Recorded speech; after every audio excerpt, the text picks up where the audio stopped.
What's up, everybody? Everybody's been asking when we're going to do the next podcast, and it's like, again, an idea happens, and then it's like, all right, now let's go try to do something. When we first came up with it, again, we were talking, it was anything but sports. I was just tired of celebrities, athletes, all these people in the media that, really kids look up to, and I believe that we have everyday heroes that, probably better off introducing your kids to than some of the people you see on TV. Today, I'm going to have my mom on the show. Some people would think it's nepotism at its finest, but my mom actually has, really neat, powerful, loving, traumatic story, and spent 48 years, right? 48. 48. Then I retired, and then I unretired, so it'll be 49. Yeah, 48 years in nursing, and she lasted all of maybe 6 months. 6 months, I would say 3 months before she got a job again. Same spot, 2 days a week? 2 days a week. 2 days a week, and what's that, you're only allowed to do 16 hours a day, correct? 8 hours a day. I mean, 16 hours a week. Correct. Because 8 shifts a month. And then, because if you go over that. It impacts my traditional pension. Exactly, so. Again, somebody that's been, again, lifeguarding and working since you were 13? 13 years old. Yeah. In the neighborhood. And here's another reason I want to have my mom on. I don't even know if this conversation is going to work, or sometimes downloading this stuff is tough. And another backstory behind all this, I ordered this equipment. Neat, it's cool. Couple bucks, and the thing about now is like how to video, how to get it out there. I've talked to different people, and I've talked to my one buddy, Anthony, who does the Day Before Rehab podcast. I was on it. Dude does a great job. I see it with the same equipment he has, but the video is different because he has like this cool introduction, and it's really neat. It's very well done. But I asked him, and he spends, a couple hundred hours getting it edited. My goal here isn't to become rich. It's not to become famous. My goal is to have conversations that I'm going to enjoy having, one, right? And that's what I said, we talked a little bit right before we came on, and I want to change the name of this whole thing from anything but sports to if it helps just one. Like if we could just help just one person, the impact that has and the ripple effects of the positivity, goes a long way. And another reason to have you on today, which is special because you came in here and what did you say? I don't have a story. Yeah, right, exactly. I'm a nobody. Yeah. Like I have nothing to say. Yeah, nobody wants to hear what I have to say. Yeah, you are a nobody. You're pretty corny, but you are corny. I actually disagree with you. I think you do have a lot to say. I think you have a powerful story, which I talk to a lot of people about. Again, everyday individuals that are just living life the right way. You're one of them. So we also touched on like how many generations does it take before we don't even know our great grandparents? Yeah. So who knows? Years from now, whatever it is, it's I get to say, we had this recorded conversation, me and my mom, December 2024. It's neat, like it's cool, and I'll be able to show that to anybody that has any kind of interest of, again, who you are, where you came from. If you want to backtrack even to your parents and their parents as far as Ireland and everything. Yeah, right. I kind of want you to dictate the pace of how this goes, what you want to share, what you don't want to share, Okay. and let people know who you are. Okay. So, where do you want to begin with? You want to start in the beginning? You want to start with like how your day was? I'll start at the beginning. All right. I guess growing up, so I was very, very blessed in the household I grew up in. I'm the oldest of 6, and so I guess my siblings thought I was pretty bossy because I guess I was, but I was the oldest of 6. My dad's parents came from Ireland, and they had 5 kids, and the dad died when they were all little. So I think my dad was like 6 or something. So they were on welfare. She was an immigrant. She went to work as a domestic on Delancey Street in Center City, Philadelphia. Everybody had to work. Aunt Marge had to drop out of school. You know the ages? Let me think. How old they were when their dad died? Or how old they are, like, getting jobs and dropping out of school? Oh, grade school. She dropped out of grade school, yeah. So my dad dropped out of high school. Uncle Dan finished, but they had it rough growing up. And then my mom's side of the family, her mom died when she was in 8th grade. So she just had her dad, who was a raging alcoholic, actually. So her oldest sister, my Aunt Ann, really was kind of like my mom's mom, took care of her. And so that was 5 kids also. So, times were tough growing up. So my mom and dad met, got married, had these 6 kids, and it was such a loving household. It was just so full of, every night before we went to bed, we got, I love you, good night, I love you. My dad would come in from work. My dad worked 2 and 3 jobs at a time, because of course we had no money. What were the jobs? So he was a police officer. He did side jobs. He would do, paneling and ceilings and doors and things like that on his off days. So he was, out of the house a lot, but when he was home at night, he would have all 6 of us lay down in a circle and say, on our bellies, like this, in a circle, let's have a discussion. Tell me about your day. What was good about your day? What was bad about your day? We all had to say something about that. So that's a memory that I love, It's funny, that's like, we start doing that best we could with the family, like me, Sil, the kids. Yeah. And it's like a 10th step in recovery. Oh, it is? Yeah. It's How like, about that? Going about your day, where did I fall short? Do I owe anybody amends? Yeah. Or, just, again, the art of conversation today is kind of lost. Because everybody's on their phone. What's that mean? And there's the great kids, they're great, but they don't know Yeah. how to do anything but text Yeah, or, yeah. get lost in the mindlessness Yeah, of yeah. social media. So to do that, I think, now is not only beneficial to the kids, but me Yeah. and yeah, Sil and the family. Yeah. So Yeah. Which amazed me about my dad really didn't have a dad, and my mom really didn't have a mom. And how they came to be such great parents is, I guess, it was the Holy Spirit at work in them, I guess. I mean, I believe fully in that, the Holy Spirit is at work within us all the time. Our house was the house where everybody came. I remember one day my brother Larry, his friend Mikey Keene, came over, knocked on the door to come over. It was a Saturday morning, and my mom said, "Yeah, come on in." Sat in the living room. Mikey Keene sat there for 3 hours watching cartoons, and Larry didn't know he was there. He was upstairs in bed. So Mikey Keene was just hanging out with my mom and the rest of us, and Larry was up in bed. So. And that's in the Port Richmond section. Yeah. I guess you would consider that, right? At Yeah. 2530 2530 Lehigh. Yep. East So, Lehigh. our house was always full of kids coming and going. Even when I was in high school, I would come home from school and everybody hung on a corner. So there was, we were usually at Cedar and Cumberland, boys and girls hanging out and all that. I would come home from school and all the boys would be in the kitchen with my mother. My mother would be baking. She made cinnamon buns and she made eclairs. And they'd be in the kitchen with her cooking. I'm like, what am I walking into? Billy Gallagher, Randy Adams. So yeah, it was just that kind of house that it was open to everybody. So. Yeah, and I think our house on Lehigh became that house as, we were coming up as kids. Exactly. Too. We always had all different kinds of kids coming over the house and always going on vacation with us, or if we ever went to a day trip to, day trip to Dorney Park or Six Flags. It was always like, someone's tagging along. Yeah, I remember Baldy Pop coming in the house one day. He goes, Baldy Pop's my dad's dad. Right. So it was Lukey Pop was my dad, and Baldy Pop was Danny's dad. He said, "This ain't a house; it's an orphanage." There was always so many kids in there. I have, for Christmas, I have a nice little nativity set. So our house was a soccer field. It was a basketball court. It was a football field. Slap hockey. Yeah, slap hockey. So my angel only has one wing. The shepherd doesn't have an arm. Joseph's head is taped on. That's kind of like, so that I still keep it because that's precious to me, like all of that. When I first graduated, when I first became a nurse, I went to Ireland with my girlfriend Suze and Danny's cousin Margie Gallagher, and I bought Waterford crystal, beautiful, beautiful Waterford crystal, which I kept on a china closet in my kitchen, and I would come home and I would count my glasses, 1, 2, 3, 4, 5, 6, 7, 8. Oh my God, it's so beautiful. come home, 1, 2, 3, 4, 5.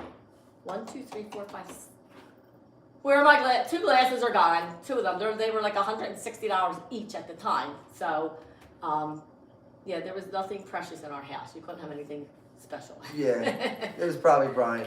Yeah, it's probably right. Yeah, well, it made. Because thank God, as we got older, we stopped destroying the house, right? Like, No, you didn't. So I'll tell you a story about Sean, who we went down the shore. Danny and I went down the shore. I had just gotten new rugs in the house, beautiful new rugs, and the house is big. I mean, it's a big house, and I got brand new dark blue rugs. It was so pretty. So Danny and I came home Sunday night. I walked in the door, and the coffee table was right in the walkway. It wasn't by the couch. It was right in the walkway. As we're walking, I'm like, what? Why is the coffee table here in the middle of the floor? So I moved it, and there was a great big white stain in the middle of the new rugs that I only had for about 2 weeks. So sorting that out, I came to discover that somebody in the party that they had spilled ketchup. So Sean cleaned it up with some bleach, which was really smart, really good idea. Let's get this cleaned up right now before my mother comes home. Yeah, so in my defense, I was not actually having a party at the house that day. It was Brian. I came home with some buddies, my buddy Brad, a couple other guys, and someone spilled it. And in my defense, I was drunk. I was probably about, 15, and just went under the kitchen, grabbed the first, and then me and Brad proceeded to try to color in the brand new blue carpet with magic marker. It didn't work, so plan B was move the running the rug over and put the table pretty much as you walk in the entrance. Exactly. There would be no suspicion. Yeah. So it didn't work out. It didn't work out. No, it didn't work out. Yeah, So, I was not very good at hiding and covering up. My buddy always calls it an Irish liar. Like, dude, you'll just wrap yourself up. Just knock it off.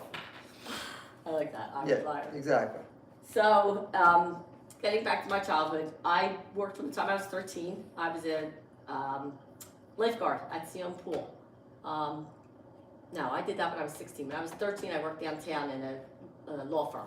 So, did that in the summers, and then when I became 16, I became a lifeguard at Sion. But I remember being so excited that I had money of my own, that my mom and dad didn't have to give me money.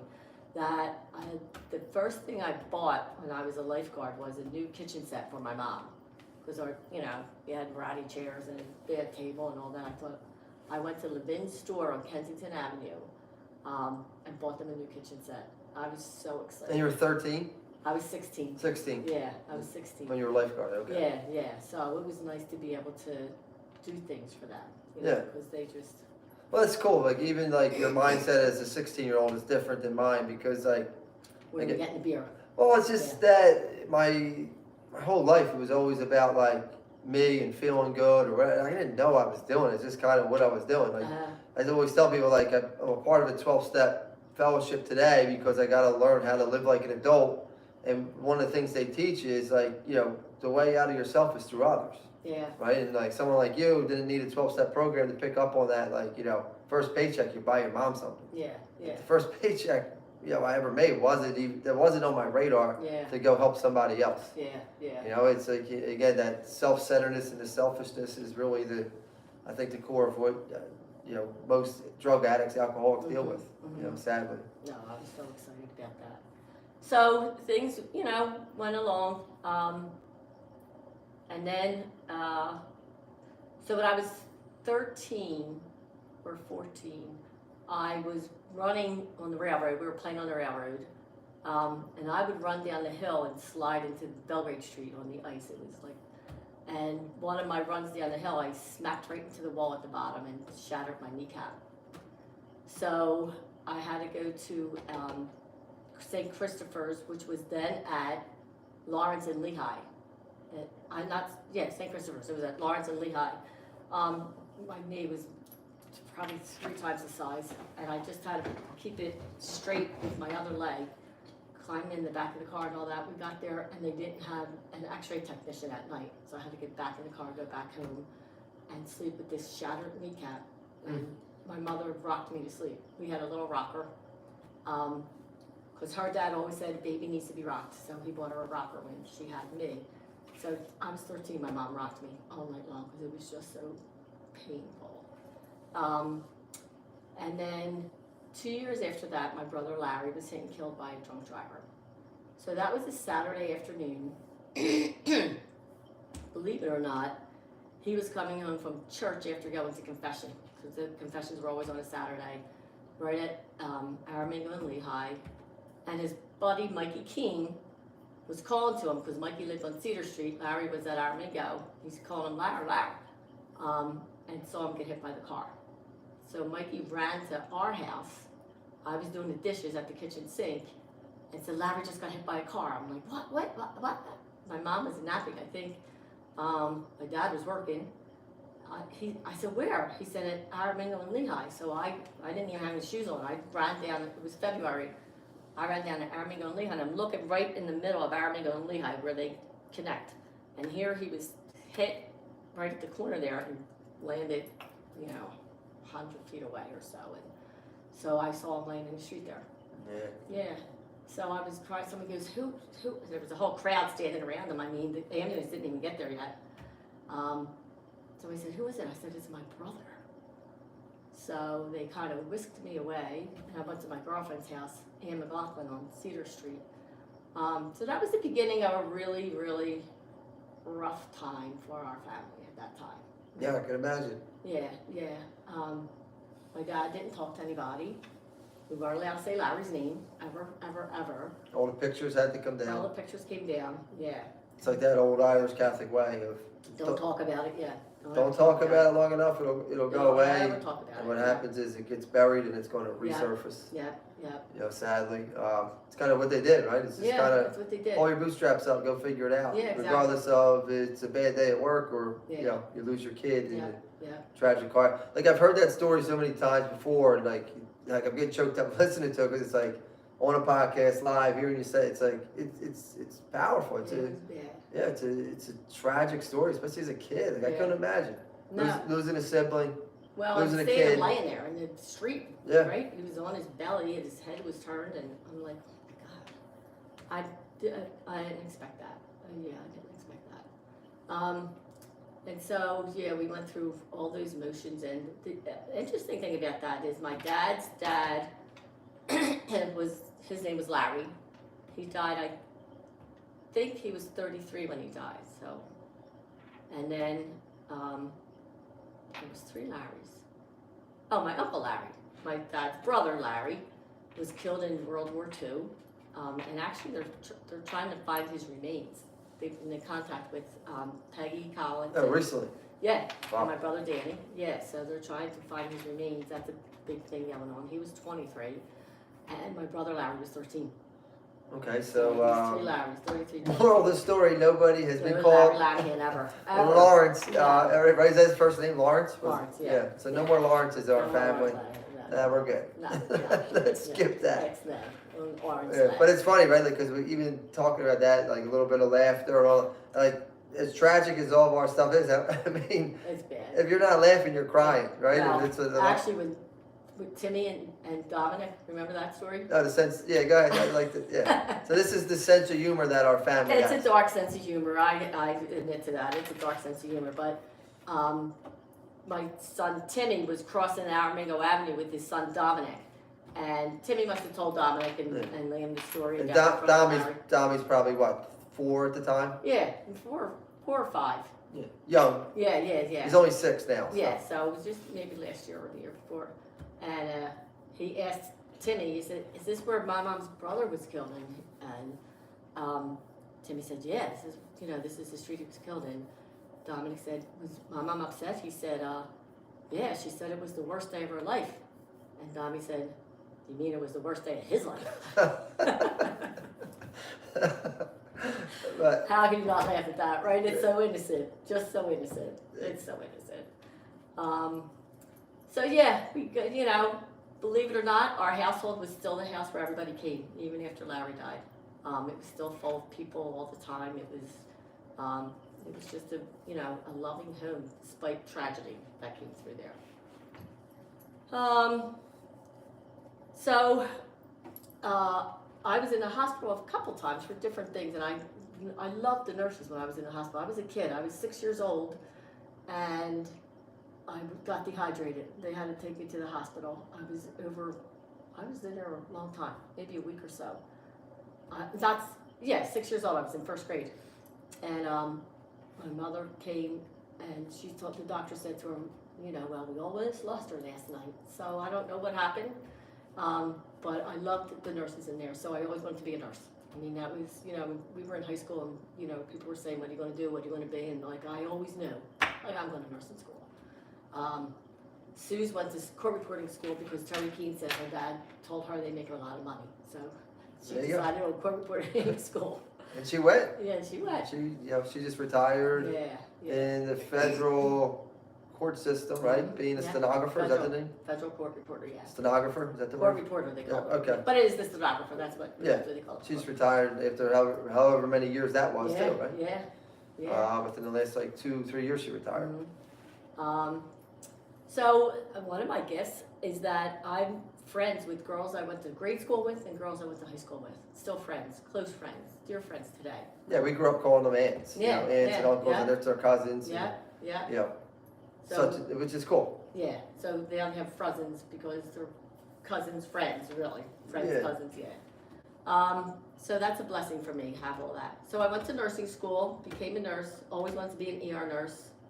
Loved it, loved the energy, loved it, quick, like, you have to know something about everything when you're an ER nurse. You don't have to know everything about everything, but you have to know something about everything. And every day is going to be different. Every day's different. Right? You're not behind a cubicle. It's not desk You're on work. your feet. This Yeah. is You're off and running. the interactions with people, and you can't make. Some of the stories are comical. There's some bad stories. There's some pretty funny stories. There's some bad stories. The worst day probably in the ER for me was the day we had 3 kids coming in a house fire, and they all died. They were like 8, 6, and 4. So that these things don't leave you. Yeah, I mean that's the hardest part about my job today, being a fireman, Right? You is see the same kids. kinds of things. Even when they're sick, hurt, injured, you see tragic stuff, and the runs that you have that you had kids involved, it stays with you. Yeah. There's a good job of. I think I do a good job of compartmentalizing it the best I can. We have to. But at the same time, it's also like I share about stuff too, and just kind of stay empty with it. I don't know. I don't want it to bother me. As like dominate me, I should say. I think bothering me. If for the day a kid gets hurt or killed, or if it stops, can't consume you. If it stops bothering me, I'm not going to do the job. It can't consume you. Yeah, exactly right. So that was a pretty rough day. But I'm friends with the nurse, Alice and Dennis. Yes, I'm friends with people that I met here and there in those days. So I was an ER nurse for 16 years, and my dad happened to get sick. My dad got sick. He was 62 when he got sick. He got diagnosed with cancer. No, after Larry died, Lukey Pop, your dad, shut down. Yeah. Like kind of for a long time, and he Yeah. was pretty jovial dude up until a certain point, and and what brought him back to life was grandkids. Yep, Right? absolutely. Brian, my older brother, being born in May. Absolutely. Because that's, when he passed away when I was 7 years old, like, I don't know how many people have many memories of when they're 7, but I have a lot of him. Mm-hmm. Because I remember, like, he was always there. He was always, we were always at their house. taking us to school, and this is a secret passage to school, or go down the shore with them, and, we're going fishing, so we were always involved, Yeah, he came back to life, and it was good for him. Well, that was good for him. But he got cancer, went to Fox Chase Cancer Center, and I used to think to myself, oh my God, that must be a horrible place to go. Like, everybody has cancer, everybody's going to die. It was wonderful. It still is a wonderful cancer hospital, top of the line, cutting edge of medicine. He had surgery, he had radiation, he had chemotherapy, and one day I was in the ER, it was a Saturday, and my mother called me. My dad had an appointment on Wednesday, and he came home from that appointment and he went to bed. And that was it, upstairs in bed, and he never came down. And my mom called me Saturday. She said, Dad stopped taking all of his medicines. I'm like, what do you mean he stopped taking his medicines? She said, he's not taking his medicines anymore. So I went over, I left work. I went over, and I went up to the back room, and I said, you don't have to take your medicines anymore if you don't want to. But you're not staying up here in this back room by yourself. You're coming downstairs. We already had a hospital bed down there. So he came down, went in the hospital bed. I called my one of the girls I knew from taking his appointments to Fox Chase, this Kathy Reed. I called her. I said, my dad needs hospice. That was Saturday. Debbie, the hospice nurse, came Monday and he died Tuesday. So what was, again, like, so one of my mottos in life is pain and suffering is inevitable, but misery is optional, right? So you can work through anything. You don't have to be miserable. So he came downstairs, and every night from the time he came downstairs, from the time that Debbie came Monday, everybody would gather at our house for the rosary. Do you remember that? No, Yeah. not really. All the neighbors would come over. No, I remember that when we were kids, Aunt Reen would take us to get Shamrock Shakes during Yeah. Patty's Day, Yeah. and we had to do rosary or something like that. And they invite neighborhood kids. And Yeah. I remember the one, I was a little bit older then. I might have even been out of the whole Shamrock Shake era by that time. But I remember having like rosary or something in the middle of the living room on Lehigh Ave. And the one kid who got invited over, his parents came because they thought we were part of a cult. I don't blame them. But it was nice, you know, and up until the day that, you know, of his funeral, every night the neighbors would all come in and we'd have the rosary. And then we would have, you know, a little get-together party, you know, food and drinks and things like that. So in essence, it was a celebration of life, right? Yeah. Nobody gets out of this world alive. We're all going to die.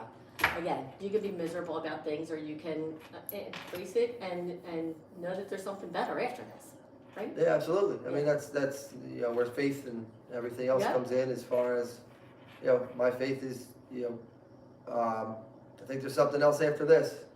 I don't know what it is, but I just hope that I believe I'm going to see the people who passed before me again. Yep. That's all. I believe that too. Yeah, even like talking like with Buddy Murphy about all that, right? Like, Yeah. who had a near-death experience. Yeah, he had a near-death experience. Yep, he goes, Bun, everything is going to be fine, I can tell you. Everything is fine. Yeah. And the backstory on him is that was family, friend, pretty much like a cousin, right? Or Cousin's husband. cousin's husband that took me to my very first meeting back in 2005. Mm-hmm. Yeah. He passed away. I don't know how many years ago. A couple years ago. Yeah. What is that? Riddle. when you Yeah, told me. still hard to talk about It is because still it's hard to talk about. that was my boy. He was a force to be reckoned with. Yeah, Yeah. and just not the a title he would embrace, but he was like a spiritual giant. Yeah. You know, Yeah. he would tell me like, he pulled me aside after a meeting and, Sean, I pray for other people. I just pray for them. He said, the more I pray for others, the more I receive. He's like, I think God's on to me. I just do it. I do it anyway. Just like the delivery of all that is just, something special. That was his near-death experience. He was a Philly cop. Him and his brother were shot, right? And he died on the table, and he talks about that. But he never talked about it too openly. Like, I remember getting him to share one time at a meeting. I'm like, why do you talk about that? He's like, because people think you're crazy. They're nuts. Yeah. He's like, I can't do words wouldn't do it justice anyway. Yeah. And it was just something that he shared with people that I guess were closer to him or whatever. Yeah. But he was, Yeah, special. he's still missed. Yeah, Every day absolutely. he's still missed. So we buried my dad. That was huge loss in our life for everybody, for me, for my kids, for everybody. And then 10 months after my dad died, my mom had her first massive stroke. Remember that? She had a massive stroke. And actually she wound up in the hospital at Northeastern, and I asked the doctor, do we need to call Gift of Life because she wants to be a donor, and he said yes, call them. So that was a Monday, and then on Friday, like they were treating her and all that, she was unresponsive. She was, but a neurosurgeon came in, and the stroke was a bleed. She had a huge bleed, but it had clotted off, and Friday a neurosurgeon came in and evacuated the clot, took her to surgery, did brain surgery, evacuated the clot. She went to rehab. She was paralyzed on her one side. She was mostly in a wheelchair. She could walk a little bit. And then, again, we embraced her like this is what we do. Pain and suffering are inevitable. Yeah. Misery's optional. And the funny thing about her, like, I don't remember her ever being like, they always said like she was like kind of short-tempered a little bit. Yeah. But like, all I remember is after the stroke is Always happy. happy. Always She was happy. always happy. Yep. She was, the one that when in grade school we got to leave St. Anne's, go to the house of 2530 Lehigh and eat lunch and then go back to school. Yep. And she was the one always Yep. cooking us lunch. Yep. With one hand, making us grilled cheeses and feeding us and showing us the love. And just, I remember hanging out there and watching ESPN and the top 10 highlights. And as a kid, I still remember all that. Yeah, it's good. But Good she was memories. like super happy, super Always jovial, happy. always Yeah. always just like never took herself too serious into that. Nope. Like a lot of people would be like heartbroken by that and being paralyzed on her left side and like it didn't deter her from really enjoying life. Nope, it did not. I mean, that's how I remember it. Yeah, and that's how it was. And she died when I was in, what, 5th grade? She 6th died grade? in 93. Graduated St. Anne's in 97, so. Because I remember Sister Jane coming to school and Yep. picking us up. Suze came and got you. Sister Jane was the first to grab us. Yeah. I was in line to go back from lunch because she didn't die at lunch when we were there. Right. She waited for her girlfriends to come over and for the Right. kids to leave. Yeah. Right? Yep, exactly. Yeah, I remember. So, yeah, she died 3 years after my dad died. Which, again, left another gaping hole, right? But again, we know that there's something better for them. Like, they're not suffering. We suffer after that, but, life goes on. And, I had 4 kids and I was working weekends. Danny worked through the week. I worked weekends because I was a nurse. I could do that. So, we got through. Things went okay. And then 3 years after my mom died, my brother Tommy committed suicide. And so that, I just kept thinking, thank God Mommy and Daddy aren't alive to see this, right? He was living in an apartment down the street By the time he did it, he was at Livingston in Lehigh. Livingston, above now today the Green Rock. The Green Rock. He was living above the Green Rock. And the bartender downstairs came running to my house and said, Tommy just hung himself. I'm like, what? I'm like, did you call 911? He said, no. I said, go back and call 911. Father Kelly came down. I didn't go in. Father Kelly came down and actually the night before that was Brian's birthday. And I had a little party and Tommy came down that night. He hung out with us all night, yeah. Hung out all night long, which was rare for him. Well, that's my whole 12-step story. When I talk about that, is kind of was with my uncle the night before he decided to do it, and we had a big Irish Catholic family. We kissed each other hello, kissed each other goodbye. I didn't have that relationship with him, but I had had that feeling of love for that dude for the first time that I had for little Danny and Aunt Reen and Cassie, and walked him to the door. I was going to tell him I loved him, and I was like, I'll tell him tomorrow. You know what I mean? And it's like it's as a kid, I was the kid. Weird. I was always the kid that was like, drop me off around the corner. Too cool for school. Well, yeah, I was an asshole, right? And that's what I always say. Like the kid that I was, makes me cringe and very apologetic for who I was in certain aspects. And that's what when I got involved with coaching, especially a Roman, I would grab the kid if they got dropped off by their parents, and I'd be like, "Did you say thank you? Did you hug and kiss your mom and say I love you?" And they're like, "What?" And I'm like, "Go do it, or you're not coming to practice."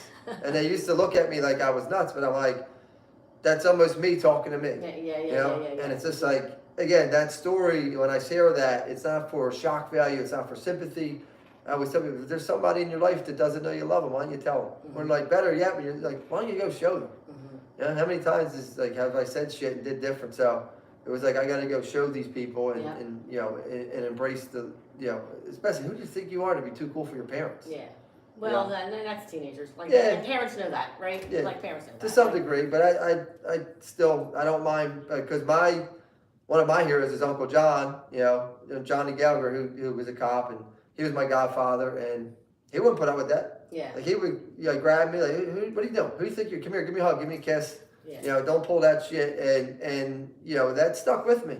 Yeah. Because it was okay, I knew not to pull that shit with him. Yeah. And that's what it's oh, it's teenage shit. No, it's not. Doesn't have to be. Like, and that's how I am. Like, what are they gonna do? Be mad at me for a little while, or Yeah. but we're butt heads? But it's not to butt heads. Just to, like, almost to kind of teach my old self, like, what are you doing? Yeah. Like, Yeah. why are you acting like that? So. Yeah. Yeah. So that poor Tommy. I mean, yeah, he had a learning disability, so he always struggled. He had a stutter. He had a stutter, so he was an outlier kind of guy. So it's just sad for him. Again, is he much better off? Yeah, absolutely. We know that there's something better after this, but to be that bad that you have to take your own life, like I don't get it. Yeah, the sad part about the drinking and the drugging and all that stuff, and I don't know really what time he was into. I know it was active alcoholism, whatever, right? And that's the thing is what I tell people, like when people come in to meetings, it's like, just be not, like, don't ever underestimate the power of a handshake and a cup of coffee, because like dying's a reasonable option. Yeah. Right? Like not waking up was like prayed for, and killing yourself. And like I hate when people always go like, I didn't have the balls to kill myself. I was like, well, I was at 3 different funerals where people took their own lives, and I was with 2 of them the night before. Like nobody got up there and eulogized them and said like how brave. Yeah. It's like how That's broken, yeah. how empty, how sad. Like that was that up in your head. That's where all this kind of shit lies. The darkness is like. It lives in the dark, it dies in the light. In his head, that was a good idea. Yeah. Right? Yep. If you start sharing that kind of shit and speaking about it, like it loses its power. Yep, exactly. Over time. And again, the 3 hardest words for me to mutter and say out loud was like, I need help. And I usually did it when I was drunk or high, because it was like I couldn't do it sober. Mm-hmm. I didn't have the guts. That's the guts. That's the bravery of it all. Yeah. I'm not doing too good, man. Like I need some help. Yeah. And there was people in my do-gooders in my life, and that forced the hand too, especially like Sylvia and Cassie. people I worked with. Cassie and Glenn were constantly taking me in their doing the shared area and everything else, but it didn't stick right away. But like seeds get planted for all that kind of stuff. Yeah. I know Sean tells this.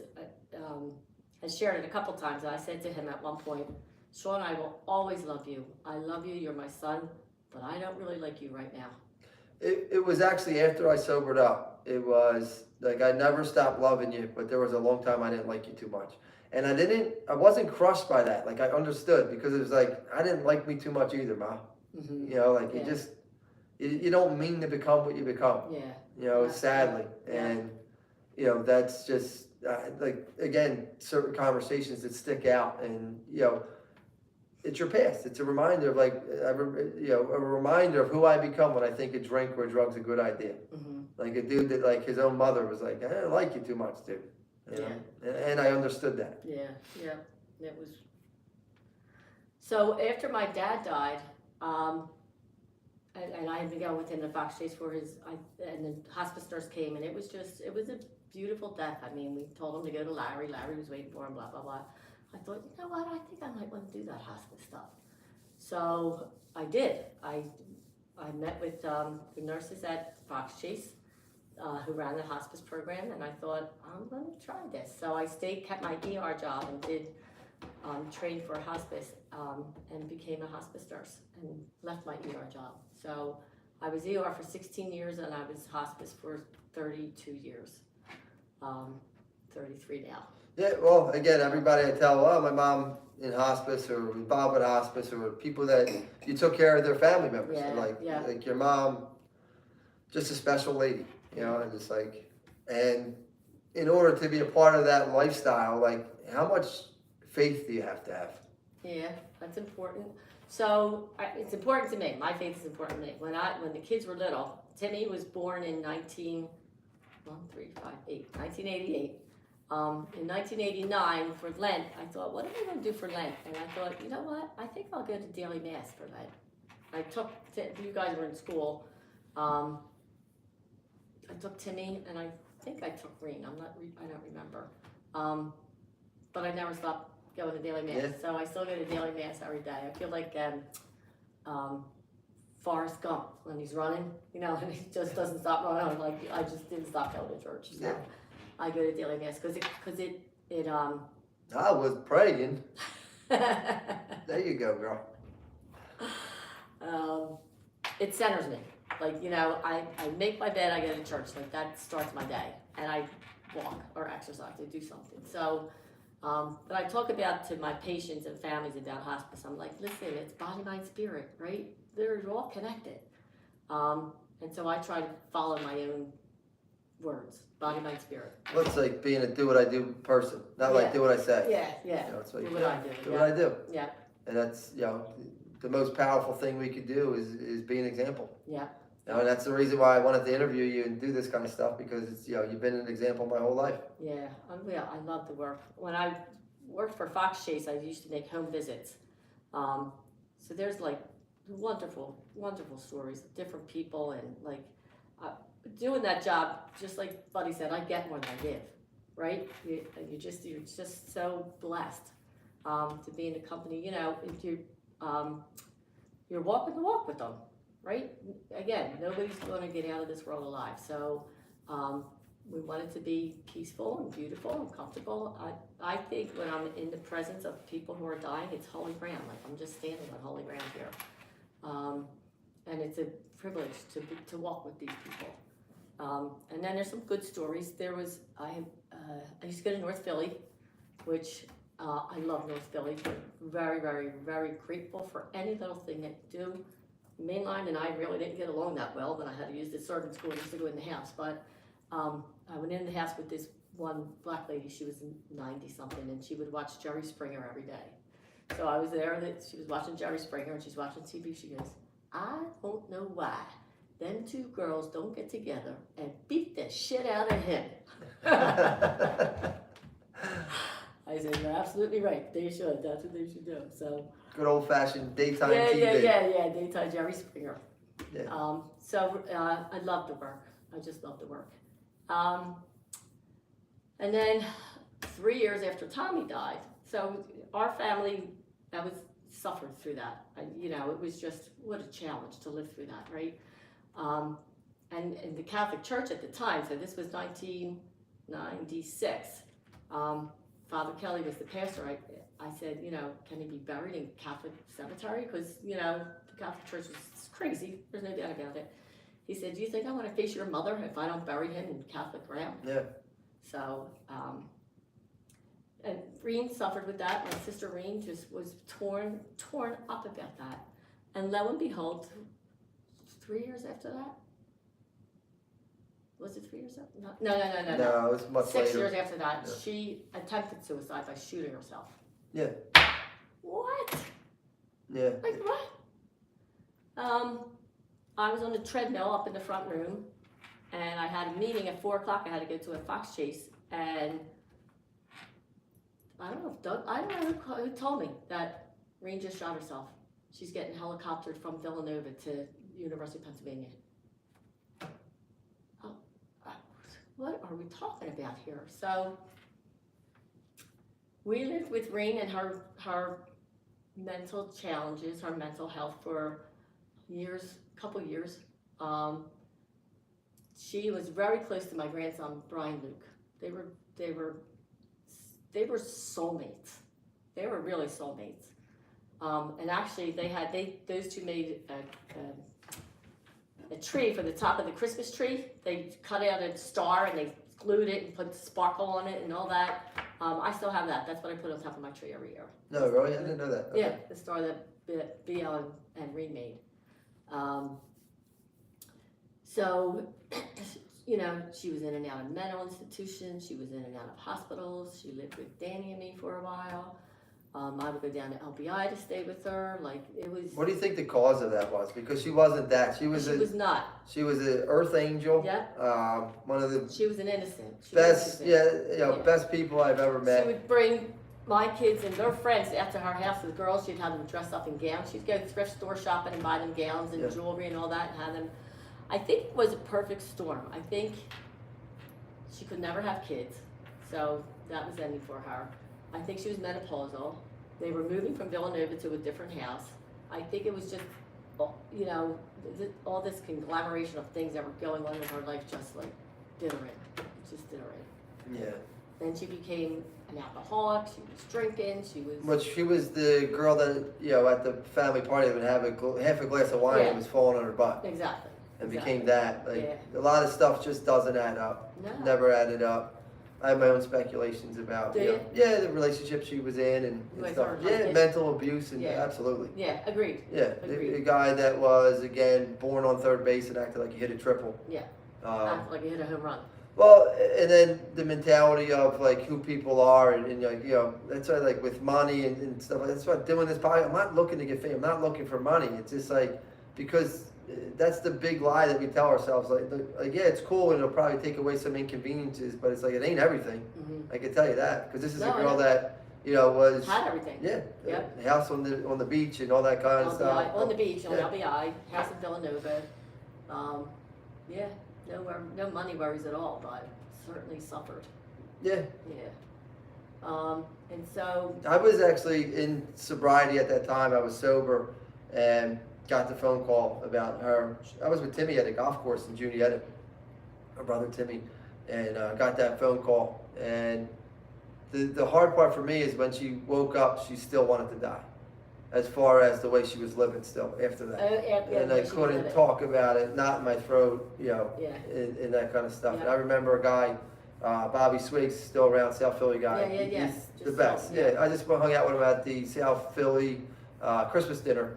And, he said to me two things. He said, and again, I was sober. I wasn't really involved with going through a 12-step thing or I was making meetings and doing, I always tell people, Lip service. well, it was, I didn't know what I was doing, and I was always going to do the work or whatever. And I was the kind of dude, I would ask for help and I would tell you how to help me.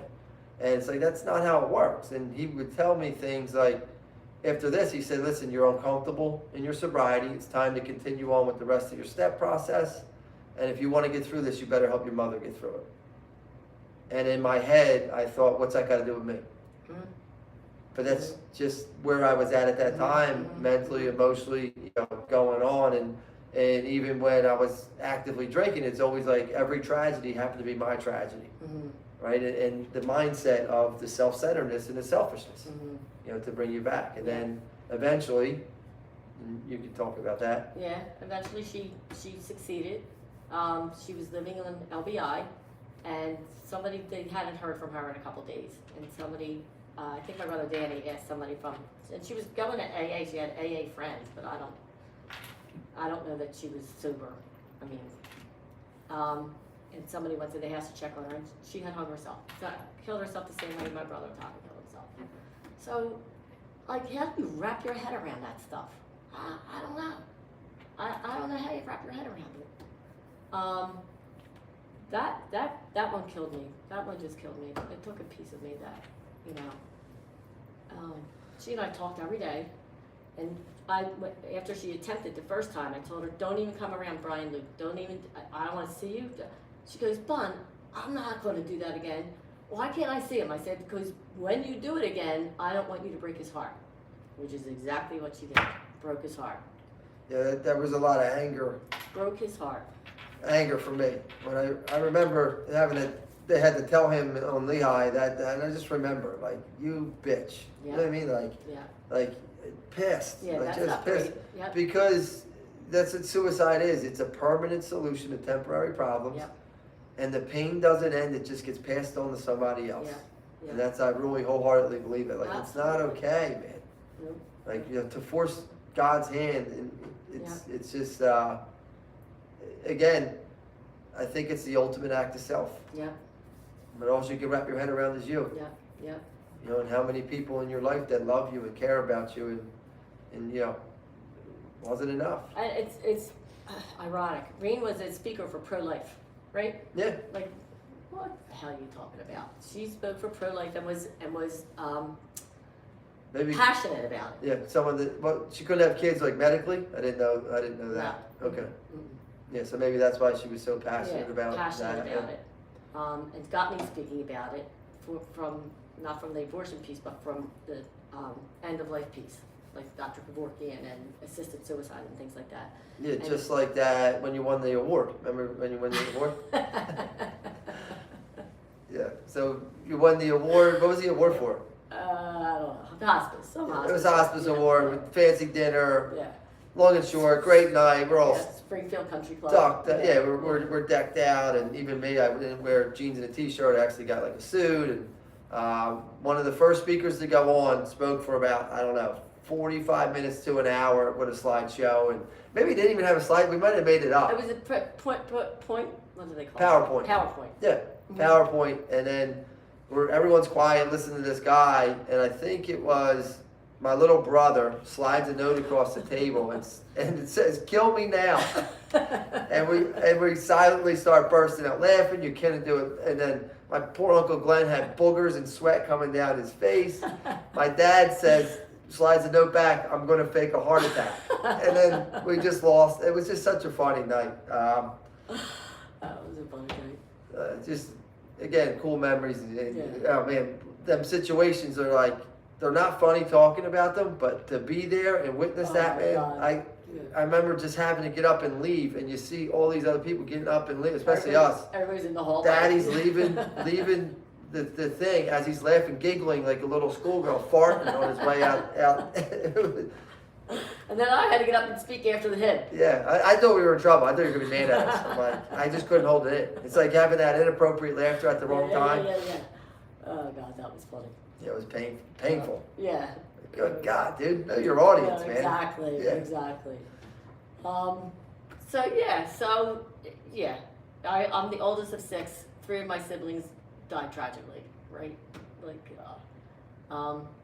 But God is good all the time.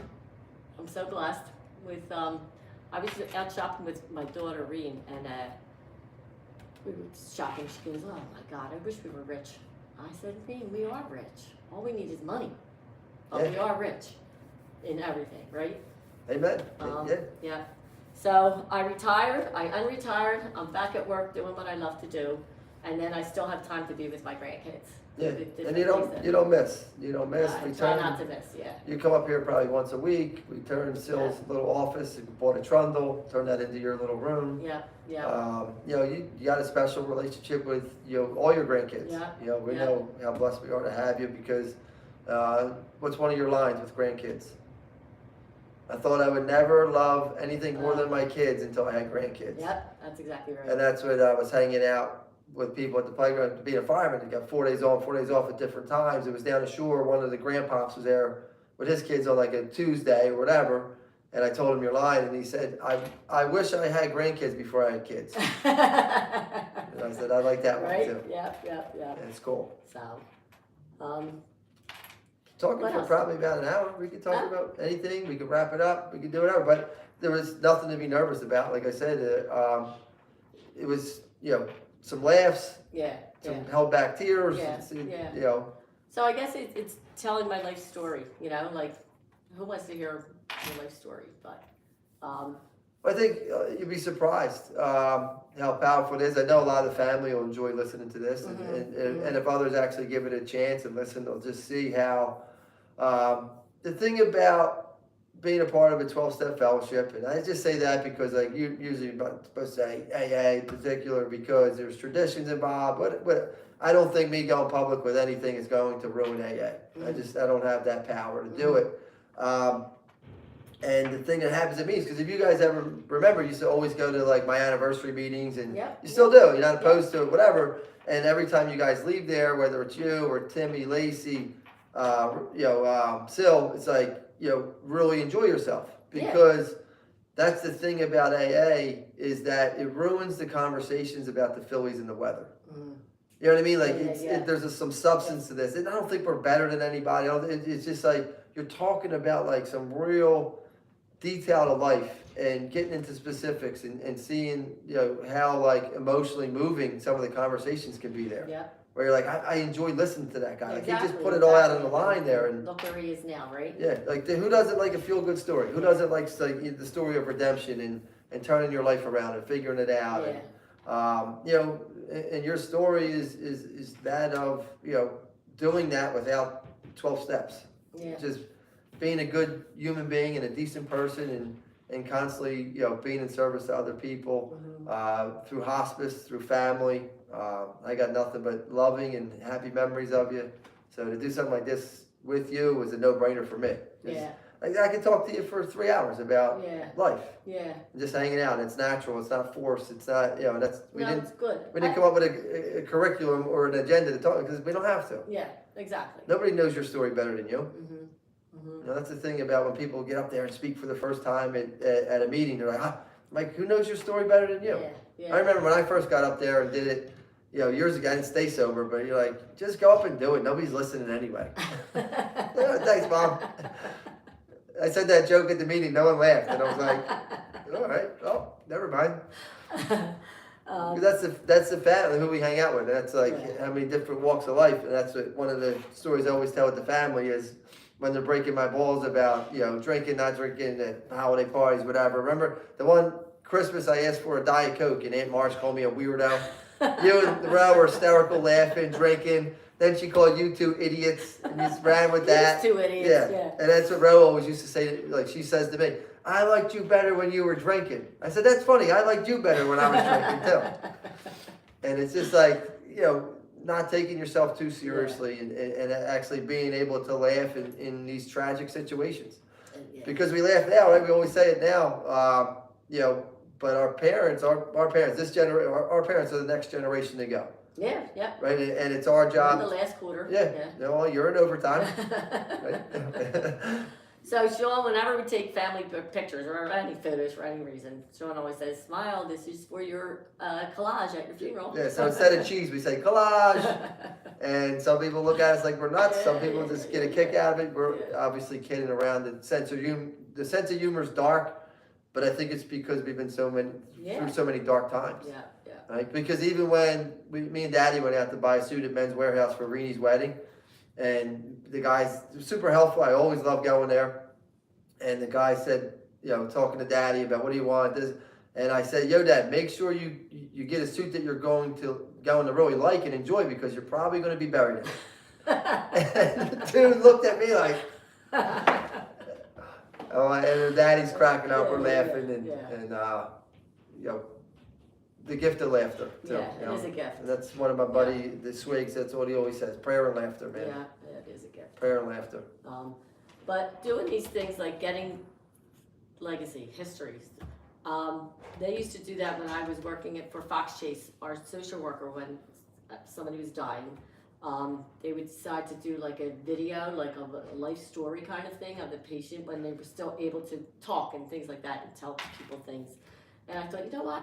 I want to do that before anybody's dying. So I got together with all my aunts and uncles and all my kids and cousins and all that, and we did a whole Lanahan family legacy story around the dining room table at our kitchen. Right? So it's, you don't have to wait till you're dying to be telling these stories and doing these things. I remember that. Yeah, I remember that Aunt Marge and Uncle Dan, my great aunt and uncle, were talking about how they buried one of their siblings in the backyard. Yeah, still warm. And it zooms in over the big Brian Nelson, and he just looks like, what? But that's you wonder why the Irish Catholic came up the way they came up, because how much tragedy can a family endure? Yeah. And then obviously it's going to take a toll. But I remember somebody in the family being depressed and whatever, going through it. They told Aunt Marge, and she said, depressed, go grab a broom and sweep. Go figure it out. And that's just, that's just the mentality they had. And they were tough. Yeah. They were tough in a very loving way. Yeah. And a very matter of fact. Yeah. Which, again, I think it's great to have that too. Yeah. Because in today's world, I always talk about how, people want you to lean into being a victim and really embrace that. And, it's like, dude. Yeah.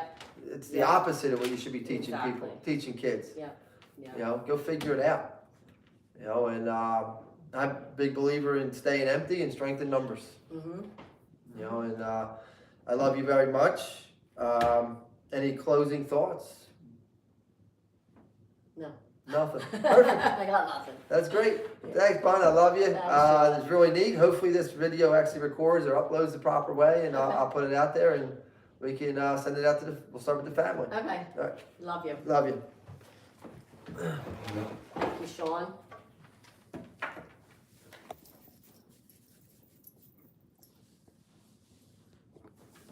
So it might be echo. Let me see.